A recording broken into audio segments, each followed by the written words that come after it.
تاکہ عمران خان ان عظیم پاکستانیوں کے لیے کوئی قانون سازی نہ کر سکے، کچھ بھی نہ کر سکے، سادہ اکثریت بھی نہیں لینے دی پنجاب میں، نہ ہی وفاق میں۔ اب انشاءاللہ تعالیٰ یہ عظیم پاکستانی جو مجھے آپ کے پروگرام سے سن رہے ہیں، 2/3 سے بھی زیادہ، آپ انشاءاللہ تعالیٰ دیکھیں گے کہ 3/4 انشاءاللہ تعالیٰ ہم آئیں گے انشاءاللہ تعالیٰ۔ اچھا 3/4 آئیں گے۔ اچھا عبد القادر مندوخیل صاحب، آپ اگری کرتے ہیں کہ یہ تو تیار ہیں، وہ کہہ رہے ہیں کہ اب بھی مذاکرات کے لیے، تو کس نقطے پہ مذاکرات کے لیے تیار ہیں اور آپ لوگ بھاگ رہے ہیں؟ بہت شکریہ، میں تو انجوائے کر رہا ہوں اشفاق ستی صاحب، اور میں آپ کی اور مدیہ نقوی صاحبہ کا شو بھی بڑے شوق سے صبح دیکھتا ہوں۔ اچھا ہے آپ ٹاک شو میں آ گئے۔ اچھا جزاک اللہ۔ سوال یہ ہے کہ میں تو عثمان ڈار صاحب کا جو گفتگو ہے میں تو انجوائے کر رہا ہوں۔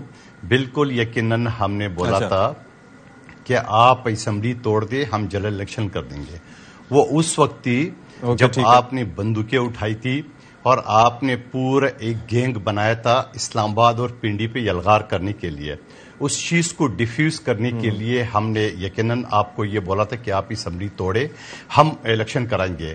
اب وہ کارتوس تو چل چکا ہے، وہ سارے جو اربے تھے وہ تو استعمال اب کر چکے ہیں، تو اب کس بات کی الیکشن؟ اس وقت آپ مان لیتے تو شاید الیکشن ہو جاتا۔ اب تو آپ ٹھس ہو چکے ہو، جب ٹھس ہو چکے ہو تو آپ اب اسی تنخواہ پہ کام کرو، اور 2023 میں بھی مجھے الیکشن نظر نہیں آ رہی ہے۔ یاد رکھنا اشفاق ستی صاحب، اپنے ریکارڈ کا حصہ بنا لیں۔ یہ کیا بات کر رہے ہیں؟ پچھلے 6 مہینے سے کہہ رہا ہوں، جو میں یہی بات کر رہا ہوں، تھوڑا سن لے، میں یہ پچھلے 6 مہینے سے یہ بات کر رہا ہوں کہ آئین کا آرٹیکل 232 بڑا کلیئر ہے کہ ناگزیر حالات میں اسمبلی جو ہے نا وہ ایکسٹینڈ ہو سکتی ہے، اور میں 6 مہینے سے کہتا آج مولانا فضل الرحمان صاحب بھی فرماتے ہیں، آج آیا صادق صاحب، رانا صلی اللہ صاحب بھی کہتے ہیں، اور عثمان ڈار صاحب بھی سن لیں کہ یہ ابھی 23 میں الیکشن ہونے کا مجھے کوئی اثار نظر نہیں آ رہے۔ اب دوسری بات جو انہوں نے کہا کہ ہم تو خوش ہیں ہم الیکشن کرانے میں، او بھائی کس خوش فہمی میں مبتلا ہو؟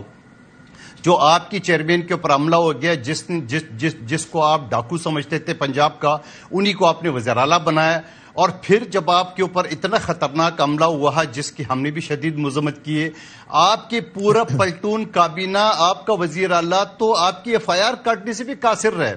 چلو مان گیا کسی نے فون کیا نہیں کاٹو، تو آپ کس منہ سے بیٹھے ہوئے اسمبلی میں، آپ کس منہ سے بیٹھے ہوئے اس حکومت سے؟ آپ کا وزیر داخلہ بیٹھا ہوئے، نکل آؤ باہر اقتدار کی مزے چھوڑ کے۔ اور پھر اس کے بعد چلو اس کو بھی چھوڑ دیا۔ پھر جب گجرات میں جلسہ ہو رہا ہے جہاں چودھریوں کا گڑھ تھا، وہاں تو چودھری آپ کے ساتھ جو ہے وہ اسٹیج پہ بیٹھنے کو تیار نہیں تھے، چلو اس مرحلے کو بھی چھوڑ دے۔ پھر اگلا مرحلہ جائے اشفاق ستی صاحب، جتنی ٹی وی چینل میں آپ اشتہار دیکھ رہے ہو، PTI کی حکومت ہے نا بظاہر، وہاں تو چودھری اور اس کے بیٹے کا اشتہار آ رہا ہے، ان کا تو نام و نشان بھی نہیں ہے اس اشتہار میں۔ یہ آپ کے لیے نوشتہ دیوار نہیں ہے؟ اور پھر اس کے بعد وہ خود چودھری پرویز الہی صاحب کہہ چکے ہیں کہ ابھی تو ہم نے الیکشن کی تیاری کرنی ہے، ابھی تو مارچ میں ہوگی، پھر اپریل میں تو ویسے رمضان کا مہینہ ہے، تو یہ تو ویسے ان کو ساری چیزیں ابھی تک سمجھ میں، بجٹ آئے گا، پھر اس کے بعد وہ آئے گا، تو وہ تو خود کلیئرلی کہہ رہے ہیں۔ اور پھر میں کہتا ہوں چلو صحیح، کیونکہ ان کو سوٹ کرتا ہے PTI کو، کیونکہ 10,000 سیکورٹی عمران خان نیازی صاحب کی سیکورٹی پہ لگے ہیں۔ اب وہ کہتے ہیں ہمیں پنجاب میں نہیں ہو، بھائی آپ کو پنجاب کو حکومت جو نا وہ عدالتی حکم پہ ملا ہے، آپ کو کوئی مینڈیٹ نہیں تھی، آپ نے وہ 25 MP کا ووٹ نہ گن کے آپ نے حکومت بنا لی ہے، مرکز آپ نے بنا لی 3.5 سال، اور دونوں کو چھوڑ دیا۔ پختونخوا میں تو آپ کے 9 سال کی حکومت ہے، ذرا بتا دیں دودھ کی اور شہد کی نہریں کہاں بھی رہی ہے؟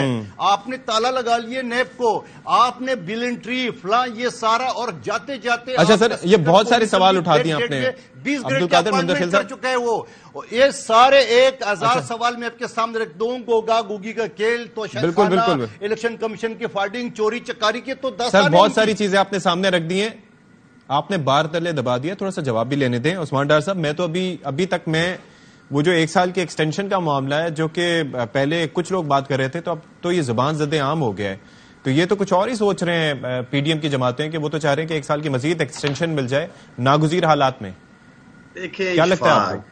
یہ چاہتے ہیں کہ یہ عظیم پاکستانی جو مجھے سن رہے ہیں، اگست میں جب ان کی حکومت کا ٹینیور ختم ہو جائے اور اس اقتدار میں چمٹے رہنے کے لیے، اس اقتدار سے جو یہ فائدے اٹھا رہے ہیں، لوٹ مار کر رہے ہیں، کرپشن کر رہے ہیں، پاکستانیوں کا معاشی قتل کر رہے ہیں، یہی عظیم پاکستانی ان کے گھروں میں گھس کر ان کو اتاریں گے، یہ چاہتے ہیں کہ پاکستانی پارلیمنٹ پہ بھی قبضہ کریں, یہ عظیم پاکستانی پرائم منسٹر اس پہ بھی قبضہ کریں, کیونکہ یہ ابھی انہوں نے بڑی اچھی بات کی ہے کہ جی ہم نہیں جائیں گے. اچھا, ہم نے 5 سال پورے کر کے بھی جڑے رہنا اس حکومت میں لوٹ مار کے لیے.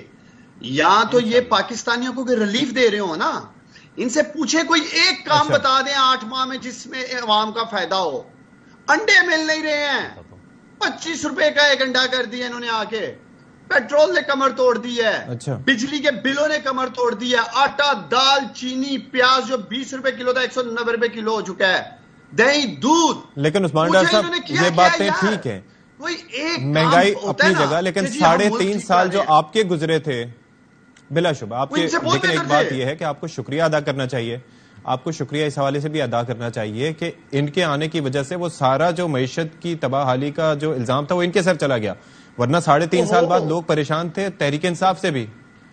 اشفاق صاحب, پاکستانی ایسے ہاتھ جوڑ کے اس امپورٹڈ رجیم چینج کا حصہ بننے والے سازش سے آنے والوں کو کہہ رہے ہیں بھائی ہمیں عمران خان کی قیمت پہ پیٹرول دے دو, ہمیں عمران خان کی حکومت کا ڈالر دے دو, ہمیں عمران خان کی حکومت کا دودھ, دہی, گھی, آٹا, دال, چینی کے ریٹ دے دو, بجلی کے ریٹ دے دو. وہ مطلب ہاتھ لوگ جوڑے ہیں ان چوروں, ڈاکوؤں, لٹیروں کے سامنے. میرا لیڈر عمران خان آج فرشتہ لگ رہا ہے پاکستانیوں کو. اپنی کارکردگی کی بات کریں, ابھی پورا کلپ سنا دیں. صرف یہ بات کر رہے ہیں پرویز بھائی بھاگ جائے گا, چوری پرویز بھائی یہ کر جائے گا, چور پرویز بھائی ساتھ نہیں کھڑا ہے. اور بھائی آپ کے اپنے پلے کیا ہے, اپنے زور بازو پہ آپ لوگ کیا کر سکتے ہو پنجاب میں یا کے پی میں, وہ بتاؤ. ہمارے بندے ایسے ہو جائیں گے, ہمارے بندے ویسے ہو جائیں گے. غور سے سن لیا پاکستان والوں نے, ان کے پلے کچھ. اچھا چلے ٹھیک ہے, یہ ہماری حکومت نہیں گرا سکتے. ٹھیک ہے, میں اس کا جواب لوں گا, پنجاب میں اس کا جواب لیتا ہوں میں عبدالقادر مندوخیل صاحب سے.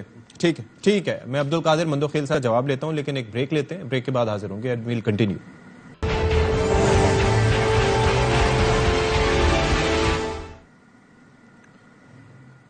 اچھا جی, بریک کے بعد آپ کو خوش آمدید کہتے ہیں. بات ہم کر رہے تھے عثمان ڈار صاحب سے, اور عبدالقادر مندوخیل صاحب ہمارے ساتھ موجود ہیں. ڈار صاحب نے سوال اٹھایا, لیکن اس کے اندر ایک چیز, عبدالقادر مندوخیل صاحب, میرا بھی آپ سے اس پہ تھوڑا سا سپلیمنٹری کوشچن یہ ہے. جی عبدالقادر مندوخیل صاحب, میرا بھی آپ سے ایک سپلیمنٹری کوشچن یہ ہے کہ آپ کو لگتا ہے کہ جو اس وقت جس طریقے سے ہم دیکھ رہے ہیں کہ معیشت کو چلایا جا رہا ہے, اور جس طریقے سے ہم دیکھ رہے ہیں کہ کبھی ڈیفالٹ کی باتیں آ رہی ہیں, کبھی خدشات سامنے آ رہے ہیں کہ کرائسس ہے اس وقت پیمنٹس کا, اور پیسے بھی ہمارے پاس نہیں رہ گئے کہ ہم امپورٹس اپنی کر سکیں, تو یہ آپ کی جماعت کے لیے بھی ایک خاصا کنسرننگ ہوگا, ڈونٹ یو تھنک سر؟ جی بالکل, اس میں کوئی شک نہیں ہے, مگر جو عثمان ڈار صاحب آپ کو گنوا رہتا ہے کہ عمران خان کی ڈالر چاہیے, ڈالر 123 روپے میں ملا تھا اور 190 پہ وہ چھوڑ گئے, کیا ہو چاہیے, اور چینی 50-55 میں اور 165 تک پہنچا دی ہے, اور اس کے علاوہ 1 کروڑ نوکریاں, 50 لاکھ گھر, وہ کتنے لوگ بے روزگار ہو چکے وہ آپ کو اچھی طرح اندازہ ہے, میں نہیں بولنا چاہ رہا ہوں. اس میں سوال یہ ہے, یقیناً کرائسس ہے, یقیناً یہ ہے, اس کی وجہ یہ ہے, ہمیشہ ہم یہ کوشش کرتے ہیں, میں نے اسمبلی میں بھی یہ اسپیچ کیا تھا کہ ہمیں پچھلی حکومت کی باتیں نہ کر کے آگے بڑھنا چاہیے, مگر جب آڈیو ٹیپ سامنے آ گیا, آئی ایم ایف کی ڈیل کو, آپ کو پتا ہے آئی ایم ایف نے ڈیل شہباز شریف یا عمران نیازی کے ساتھ نہیں کیا تھا, انہوں نے ریاست پاکستان کیا تھا. جب بلاول بھٹو زرداری صاحب کا لانگ مارچ شروع ہوا تو 2 دن بعد انہوں نے 8 روپے جو پیٹرول ڈیزل بڑھنا تھا بجائے بڑھنے کی مزید 10 روپے کم کر دیے, بجلی کم کر دیے. وہاں آئی ایم ایف کی جو معاہدہ تھا ان کی اس نے وائلیشن کی ہے. اس کے بعد پھر ناک رگڑ دیے.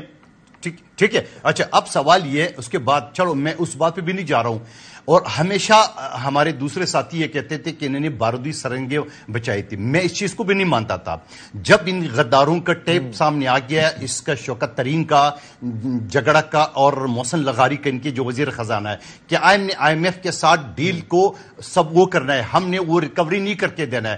پھر محسن لغاری نے پھر بھی تھوڑی اچھی بات کی, پنجاب کے وزیر خزانہ نے, کیا یہ ریاست پاکستان کے خلاف نہیں ہوگا؟ تو شوکت ترین نے کہا کہ تو ہو جائے, مطلب میرے لیڈر کے خلاف یہ کر رہا ہے, تم یعنی اپنی لیڈر کو ریاست سے بھی بالاتر سمجھتے ہیں, اور وہ ڈیل وہ ٹیپ سامنے, اگر وہ ٹیپ جعلی ہے تو ابھی تک فوریزی کیوں نہیں کرا ہے؟ اگر ڈیپ جعلی ہے, ظاہر ہے آج کل تو ہر گزرتے دن کے ساتھ ویسے یہ بھی المیہ ہے بالکل خیل صاحب کے نہیں المیہ ہے کہ ہر گزرتے دن کے ساتھ کوئی نہ کوئی ٹیپس اس طرح کے سامنے آ رہی ہوتی ہیں اور بڑے حساس مقامات پہ ہم دیکھتے ہیں کہ وہاں سے بھی چیزیں آڈیوز لیک ہو رہی ہوتی ہیں. وزیر اعظم ہاؤس کی مثال. جی بالکل غلط ہے, اس میں یقینا ہم سمجھتے ہیں, لیکن ٹیپ کا فرق ہے. مثال کے طور پہ دہشت گردوں کے ملکی غداروں کا ٹیلی فون ٹیپ کرنا جرم تو نہیں ہے, یہ تو اداروں کا کام ہے. اس وجہ سے اگر کوئی پاکستان کے خلاف دہشت گردی پھیلا رہا ہو تو اس کو ٹیپ نہیں ہونا چاہیے. مثال کے طور پہ اللہ نہ کرے آپ کے گھر اگر ڈاکو گھس جائے اور سی سی ٹی وی میں وہ ریکارڈ ہو جائے تو ڈاکو بولیں گے یہ میری پرائیویسی کے خلاف ہے, بھائی تو ڈاکو ہے, تو لوٹ رہے تھے. تو یہ ہے اداروں کا کام ہے. اور پھر جس طرح پاکستان دشمنی کی ڈیفینیشن کیا ہے اشفاق صاحب, دہشت گردی کا ڈیفینیشن تو پتا ہے, ملک کی غداری, ملک دشمنی کیا ہے, یہی ہے جو آڈیو ٹیپ جو آپ آئی ایم ایف کی ڈیل کو سبوتاج نہیں کرے تھے, آپ موجودہ حکومت کو آپ ناکام نہیں کرے تھے, آپ ریاست پاکستان کو ناکام رہے. آپ نے اپنے ناپاک منہ سے کہا ہے کہ ہم سری لنکا جو ہے بنتا جا رہے ہیں, آپ نے اپنے ناپاک منہ سے کہا کہ پاکستان کے 3 ٹکڑے ہونے والا ہے. تو اب مجھے بتاؤ یہ لوگ کریں گے, اور ابھی ان کی آپ گفتگو کا اندازہ لگا رہی, یہ ہاؤس باختہ ہو چکا ہے, ان کے پلے کچھ نہیں ہے. یہ آپ سوال کرتے ہیں تو یہ الٹا پھر موجودہ حکومت آپ نے پچھلے 6 مہینے 7 مہینے سے پاکستان کی ریڑھ کی ہڈی جو ہے یعنی آپ کا جی ٹی روڈ آپ نے بلاک کر کے آپ نے معیشت کا بیڑا غرق کر دیا. آئے دن آپ کے لوگ یہ کہتے ہیں صبح ختم ہو گیا, شام ختم ہو گیا, تو اس ٹائپ کے انویسٹمنٹ آئیں گے, اس ٹائپ کے باہر لوگ آئیں گے. اور پھر اب میں کہتا ہوں کہ ان کو سکون سے جب سے وہ جو ڈنڈا تھا نا ایک نے دوسرے آرمی چیف کے حوالے کیا, اس کے بعد ان کی ہوا نکل گئی, اس کے بعد یہ خاموش آئے نا, کیوں نہیں آتے ہو, آ جاؤ پنڈی پہ حملہ کرو, کہاں ہے آپ کا ابھی بانے بنا ظاہر ہے وہ بھی خانہ جنگی نہیں چاہتے, یہ تو اچھی بات ہے.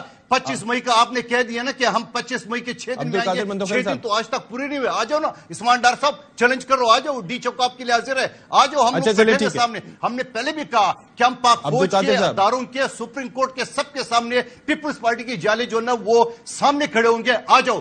بالکل جی, پوری قوم ساتھ کھڑی. اچھا میری تھوڑی سی بات سن لیجیے گا کہ رانا ثناء اللہ صاحب نے بڑی امپورٹنٹ گفتگو کی. عثمان بھائی آپ سے میں اس پر ریئیکشن لوں گا. یہ جو ملاقاتیں ہو رہی ہیں نا ڈار صاحب کی صدر صاحب سے, ویسے تو کام یہ ہے اسحاق ڈار صاحب کا کہ ملک کی معیشت کو صحیح راستے پہ, صحیح سمت پہ استوار کریں, لیکن اس کے ساتھ ساتھ وہ یہ بھی ملاقاتیں وغیرہ بھی کر رہے ہیں. تو اس پر رانا ثناء اللہ نے جو موقف دیا ہے انٹرویو میں, وہ کیا آپ کو ذرا دکھا دیتے, پھر اس پہ فردر ہم بات کریں گے. جو اسحاق ڈار صاحب پہلے جو ملے ہیں پریزیڈنٹ سے, تو پریزیڈنٹ سے بات ہو رہی ہے وہ غیر مشروط ہی ہو رہی ہے نا, تو غیر مشروط بات تو پریزیڈنٹ سے بھی ہو سکتی ہے, باقیوں سے بھی ہو سکتی ہے. الیکشن کی ڈیٹ کے اوپر ڈسکشن ہونی چاہیے. ڈیٹ جو بھی طے ہو, اکتوبر ہو, سپٹمبر ہو, اگست ہو یا دسمبر ہو, تو یہ ساری چیزیں جو ہیں جب بیٹھیں گے بات ہوگی تو پھر جو ہے ان چیزوں کا راستہ نکلتا ہے. اچھا جی عثمان صاحب, یہ ڈار صاحب کی ملاقاتیں ہو رہی ہیں, کیا اس سے کوئی آپ کو کچھ پتہ چل رہا ہے کہ کیا اس کا اب تک کوئی نتائج کچھ سامنے آئے ہیں, کوئی پازیٹیو چیزیں نکلی ہیں اس میں سے اب تک؟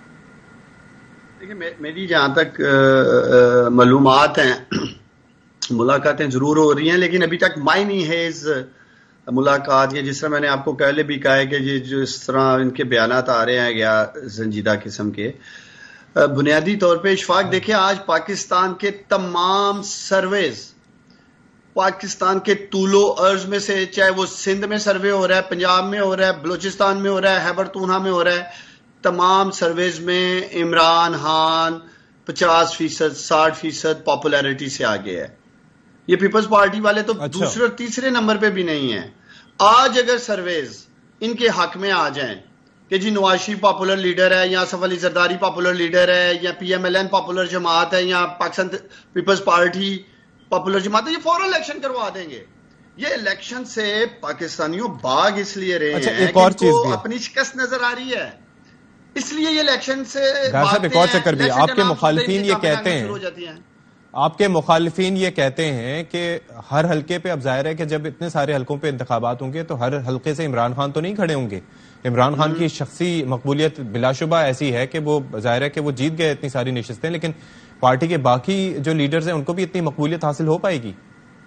دیکھیں NA 245 میں عمران خان تو نہیں کھڑا تھا, مولوی محمود صاحب نے جو بینڈ بجائی ان کو گھر میں گھس کے شکست دی. اس کے بعد 17 جولائی کو جو پنجاب کے عظیم لوگوں نے نون لیگ کے منہ پہ تماشا مارا اپنے ووٹ کی طاقت سے. کوئی عمران خان تو نہیں کھڑا تھا ہر سیٹ پہ, 2 نون لیگ کی ہی سیٹیں تھی جو ہم نے جیت لی 17 جولائی کو بھی. یہ ایسے ہی فیس سیونگ کے لیے اسٹیٹمنٹس دیتے ہیں کہ عمران خان کھڑا نہیں ہوگا. اور بھائی آؤ نا میدان میں, با کیوں رہے ہو, نہیں کھڑا کرتے عمران خان کو. اچھا چلیں قادر صاحب یہ فرمائیے گا کہ آپ کہہ رہے تھے کہ الیکشن تو 1 سال کی ایکسٹینشن کی بھی بات ہو رہی ہے, لیکن رانا ثناء اللہ کی جو سٹیٹمنٹ ہم نے چلائی ہے اس میں تو وہ کہہ رہے ہیں کہ یہ اکتوبر میں ہو یا دسمبر میں اس میں مذاکرات سے ممکن ہو سکتا ہے. تو یہ کیا سوچ کوئی مختلف پائی جاتی ہے نون لیگ اور پیپلز پارٹی میں؟ نہیں, ایسی کوئی بات نہیں ہے. یقیناً الیکشن کے اوپر میں ایک جملے میں مجھے عثمان ڈار صاحب کی جواب دینے دو کہ یہ کہتے ہیں ہم نے گھس کے مارا ہے. ان کی 9 سیٹیں خالی ہوئی ہے. 9 میں سے کراچی سے عمران نیازی صاحب خود کھڑے تھے, تو ہمارے ایک جعلی حکیم بلوچ نے 10,074 تیر مار کے اس کو کراچی سے بگایا.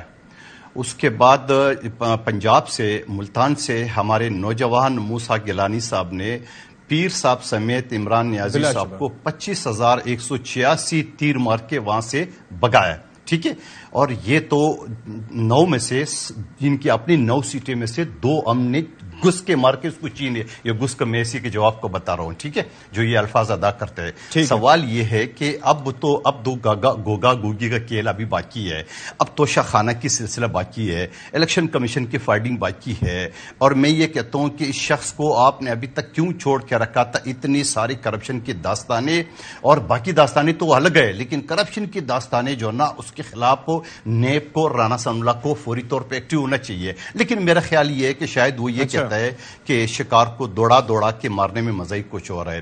یہ ان کو ذرا اور دوڑا دے, 7 مہینے ان کا یہ حال ہو گیا, یہ اگلے الیکشن تک یہ اس قابل ہی نہیں رہیں گے کہ یہ الیکشن پہ کھڑے ہو جائے. اور پھر اشفاق ستی صاحب, میں آپ کے سامنے بیٹھا ہوں, یہاں فیصل واڈا کا سیٹ پیپلز پارٹی نے 33 سال بعد جیتا اور پی ٹی آئی کو 6 نمبر پہ پہنچا دیا ہے. تو بھائی یہ سارے, اور پھر پنجاب کی سے پہلے جو 20 سیٹیں تھی, 20 میں سے تو 5 اپوزیشن نے جیت لی ہے.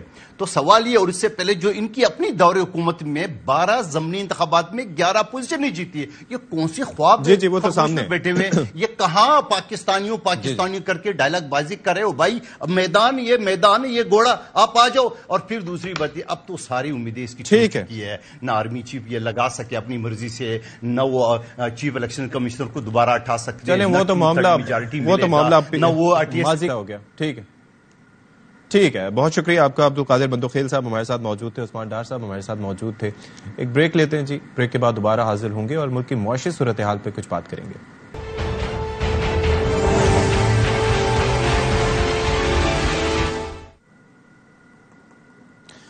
ویلکم بیک ٹو دا شو. اور اب ہم بات کرنے جا رہے ہیں کہ جی یہ معاشی فرنٹ پر بیسیکلی ہو کیا رہا ہے. ایک جانب پی ڈی ایم کی گورنمنٹ کو سامنا تھا جہاں پر ایک حکومتی چیلنج کا, وہیں پر ایک معیشت سے متعلق بھی بڑے چیلنجز درپیش تھے, اور یہ کہا جا رہا تھا کہ جی مفتاح اسماعیل صاحب پروبیبلی ایک سیویئر کے طور پر سامنے آئیں گے, اور ایک 13 جماعتوں کا جو اتحاد ہے ان کے پاس وہ سولوشن موجود ہے جو کہ خان صاحب اپنے 5 وزرائے خزانہ کے ساتھ نہیں دے سکے.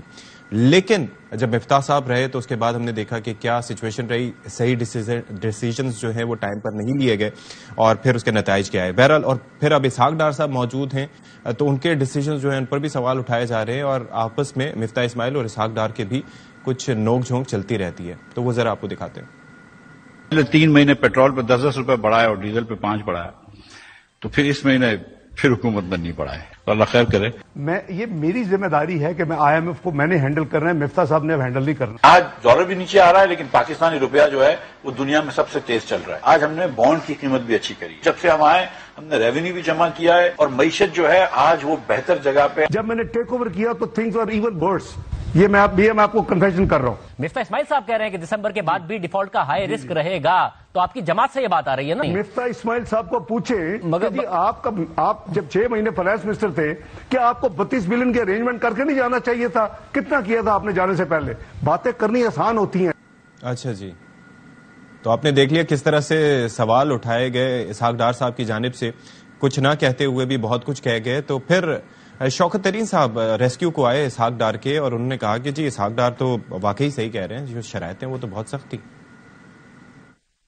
فلڈز آنے کے بعد ہمیں تو پیسے چاہیے. 400 ارب روپے سے یہ آف ہیں ایکسپینسز میں. نان ٹیکس ریونیو ہے وہ بھی 15% کم ہے, تو ظاہر ہے وہ پریشر بلڈ ہو گیا. آئی ایم ایف تو نہیں آگے چلنے دے گا, وہ تو کہے گا یہ چیزیں آپ پوری کریں, 800 ارب روپے کے ٹیکس لگائیں. تو یہ جو ڈار صاحب جو کئی باتیں کر رہے ہیں وہ درست کر رہے ہیں کہ آئی ایم ایف ان کو بہت ٹف ٹائم دے رہا ہے, بیکاز ہمارے مفتاح صاحب جو تھے وہ تو لیٹ گئے تھے. اچھا, شبر زیدی صاحب کا اس پر کیا موقف ہے؟ ہماری میمن سے گفتگو کرتے ہوئے انہوں نے کیا کہا, آپ کو ذرا دکھاتے ہیں. ڈار صاحب اور شوکت طرین صاحب میرے حساب سے غلط بات کر رہے ہیں. ڈار صاحب سیاسی کھیل کھیل رہے ہیں اور مجھے افسوس سے کہنا پڑتا ہے کہ شوکت طرین صاحب بھی اس سیاسی کھیل میں شامل ہو گئے ہیں. پاکستان ابھی ٹیکنیکل ڈیفالٹ آلریڈی کر چکا ہے. مفتاح صاحب جو ہے وہ بالکل صحیح بات کر رہے ہیں کہ ہمارے پاس چوائس نہیں ہے کہ آپ آئی ایم ایف کی تمام شرطیں مانیں. اچھا جی, اس پر خان صاحب کا جو نقطہ نظر ہے جو انہوں نے 3 دسمبر کو دیا تھا وہ کیا ہے, وہ بھی آپ ذرا دیکھ لیجیے. ان کا جو اپنے 2 فائنانس منسٹرز جو ان کے لے کے آئے تھے وہ اب آپس میں لڑ رہے ہیں. وہ جو مفتاح اسماعیل ہے وہ تو اب یہ کہہ رہا ہے کہ یہ ڈیفالٹ کی طرف لے کے جا رہا ہے اسحاق ڈار, اور اسحاق ڈار کہہ رہا ہے کہ اس نے کچھ کیا ہی نہیں ہے. دونوں ہی سچ بول رہے ہیں. دونوں ہی سچ یہ بول رہے ہیں کہ ملک جا تو ڈیفالٹ کی طرف رہا ہے اور دونوں نے کچھ نہیں کیا. اچھا جی, اس پر اسحاق ڈار صاحب نے جو موقف دیا اس کے بعد آپ نے یہ دیکھا نا کہ ایک اینگری ینگ مین ان کے اندر سے سامنے آیا اور اس نے آ کے موقف اپنایا کہ جی ہم نے تو ٹرمز ماننی ہی نہیں ہے ان کی, یہ ہمیں ڈکٹیٹ نہیں کر سکتے. وہ کیا موقف تھا ذرا دیکھ لیجیے. عوام کے لیے جو کچھ ہم کر سکتے ہیں, جتنی ہم ان کو فیسلٹی دے سکتے ہیں, اس کے لیے مجھے آئی ایم ایف سے بھی پھڈا پڑا, میرا پڑا ان سے, لیکن میں نے ان کو ڈیل کیا. میں نے کہا آپ ویٹ کریں, یہ پولیٹیکل اکانومی, ہم اپنے لوگوں کے اوپر پہاڑ نہیں پھینک سکتے. اس کے نتیجے میں تو آپ ویٹ کر رہے ہیں نا, اکتوبر میں آنا تھا آئی ایم ایف کی ڈیلیگیشن کو, نہیں آیا. آئی ایم ایف کی انسٹالمنٹ ملنی تھی, نہیں ملی. آئی ڈونٹ کیئر, میں نے کو منتیں نہیں کرنی ان کی, میں نے اپنے پاکستان کے معاملات کو دیکھنا ہے. ہم کانٹ ڈکٹیٹ, اگر نہیں آتے تو ویل مینیج. اچھا, اس پر اب ذرا بات کر لیتے ہیں کہ کون صحیح کہہ رہا ہے, کون غلط کہہ رہا ہے, اور در حقیقت ہماری معاشی صورتحال ہے کیا. ماہر معاشیات ڈاکٹر فروخ سلیم صاحب ہمارے ساتھ ویڈیو لنک کے ذریعے موجود ہیں. بہت شکریہ ڈاکٹر صاحب, آپ نے ہمارے لیے وقت نکالا. سیدھا سادہ سا سوال ہے آپ سے پہلا کہ اسحاق ڈار, شوکت طرین, مفتاح اسماعیل یا پھر شبر زیدی صاحب, کون حقیقت بیان کر رہا ہے اس وقت پاکستانی معیشت سے متعلق؟ دیکھیے, میں سمجھ رہا ہوں کہ دونوں طرف سے سیاست ہو رہی ہے. جو معاشی حقائق ہیں وہ ساری اسٹیٹمنٹ میں کم ہے, سیاست بہت زیادہ ہے. اس وقت جو سب سے چیلنج حکومت کے سامنے وہ ڈالرز کا ایک شدید قسم کا فقدان, جس کا مطلب یہ ہے کہ ہمارے خزانے ڈالرز جو ہیں وہ تقریباً ختم ہو گئے ہیں. اور پاکستان جیسا ایک ملک جس کا انحصار جو ہے وہ امپورٹس کے اوپر بے تحاشا ہے. آپ سوچئے کہ ہمیں گندم بھی امپورٹ کرنی ہے, کپاس بھی امپورٹ کرنی ہے, پیٹرول, ڈیزل, خام تیل, کھانے بنانے کا تیل, کوئلہ, LNG, یہ سب چیزیں ہمیں امپورٹ کرنی ہیں. اور ان چیزوں کو امپورٹ کرنے کے لیے ہمیں ڈالر, اور ڈالرز ہمیں اسٹیٹ بینک اس وقت یہ بتا اس کے پاس کوئی 6.7 ارب ڈالر پڑے ہیں, اور وہ آپ سمجھیے کہ 4 ہفتے سے امپورٹ کوریج نہیں. تو جو بھی جتنے لوگوں نے اسٹیٹمنٹ بتائے, اصل پرابلم جو ہے حکومت کے سامنے وہ ڈالرز کا چیلنج ہے, وہ جس کو ہم کرنسی کرائسس کہتے ہیں. اگر آپ 22 کروڑ پاکستانیوں کا چیلنج سامنے رکھنا چاہتے ہیں تو وہ مہنگائی کا چیلنج ہے, اور وہ بھی پچھلے کچھ عرصے سے چل رہا. تو اب حکومت کا سب سے بڑا چیلنج ڈالر کرائسس ہے, اور عوام کا سب سے بڑا چیلنج ہے وہ مہنگائی. تو سر یہ ہو کیا رہا ہے بیسکلی؟ ایک تو مجھے بتائیے گا کہ کیا واقعتاً ہم دیوالیے کی طرف جا رہے ہیں, ڈیفالٹ کرنے جا رہے ہیں, اور اگر ایسا ہوتا ہے تو اس کے نقصانات کیا کیا ہو سکتے ہیں؟ یہ ڈیفالٹ ایک ٹیکنیکل سا ایشو ہے. میں بڑے آسان الفاظ میں آپ کے سامنے رکھنا چاہتا ہوں کہ پاکستان کے جو بیرونی اخراجات ہیں وہ لگ بھگ 130-135 ارب ڈالر کے ہیں, لیکن ان 130 ارب ڈالر کے جو بانڈ کی شکل میں ہم نے قرضے اٹھائے ہیں وہ صرف 9 ارب ڈالر کے ہیں. جب بھی ہم کسی ملک کے کی یا ڈیفالٹ کی بات کرتے ہیں تو اس کا تعلق ڈائریکٹلی بانڈ مارکیٹ سے ہوتا ہے کہ اس حکومت نے جو بانڈز کی مد میں قرضہ اٹھا رکھا ہے کیا وہ واپس کر پائے گا یا نہیں. اب جو 9 بلین ڈالر کے بانڈز ہیں, ایک بانڈ دسمبر کی 5 تاریخ کو میچور ہوا, حکومت پاکستان نے پورا $1 بلین جمع سود جو تھا اس کی پیمنٹ کر دی, تو کوئی ڈیفالٹ نہیں ہوا. اب سن 2023 جو کیلنڈر 2023 ہے اس میں کوئی بھی بانڈ میچور نہیں ہو، اس لیے سن 2023 یا کیلنڈر 2023 میں ڈیفالٹ کا کوئی خطرہ نہیں ہے۔ جو اگلا بانڈ میچور ہو رہا ہے وہ 15 اپریل سن 2024 میں ہوگا۔ اب وہ آپ سوچئے کہ 15-16 مہینے ہے، تو اس وقت تک ڈیفالٹ کا قطعاً کوئی خطرہ نہیں۔ آل رائٹ جی، اچھا یہ جو کچھ دوست ملکوں کی جانب سے بھی مدد کی اطلاعات آ رہی ہیں، مثال کے طور پر سعودی وزیر خزانہ کی جانب سے محمد الجدان کی جانب سے کہا گیا ہے کہ یہ جو پاکستان کی مدد کرنے جا رہے ہیں اور خاص طور پر جو ہمارے پاس جو ریزروز ہیں، ڈپازٹس ہیں، ان کی ٹرم کو ایکسٹینڈ کرنے جا رہے ہیں، $3 ارب کے جو ان کے ڈپازٹس ہیں، تو اس سے ہمیں فائدہ کس حد تک مل سکتا ہے؟ دیکھیے جو $3 ارب کی ڈپازٹس تھے ان کو آلریڈی ان کی تاریخ میں توثیق دے دی گئی، ان کی ایکسٹینشن آلریڈی کر لی گئی۔ اس میں اچھی خبر یہ ہے کہ ہمیں وہ واپس نہیں کرنے پڑیں گے، لیکن اس کا کوئی خاص فائدہ مارکیٹس کی نظر میں نہیں ہوگا۔ اس کے نتیجے میں چینج ریٹ جو ہے وہ کوئی بہتر ہونے والا نہیں ہے۔ جو ڈالرز کے چیلنجز سامنے ہیں وہ اتنے ہی بڑے ہیں جتنے اس توسیع سے شاید پہلے تھے، تو اس میں کوئی فرق آنے والا نہیں ہے۔ صرف اچھی خبر یہ ہے کہ اس میں جو ہم نے قرضہ واپس کرنا تھا اس کی واپسی کی تاریخ میں توسیع کر دی گئی ہے۔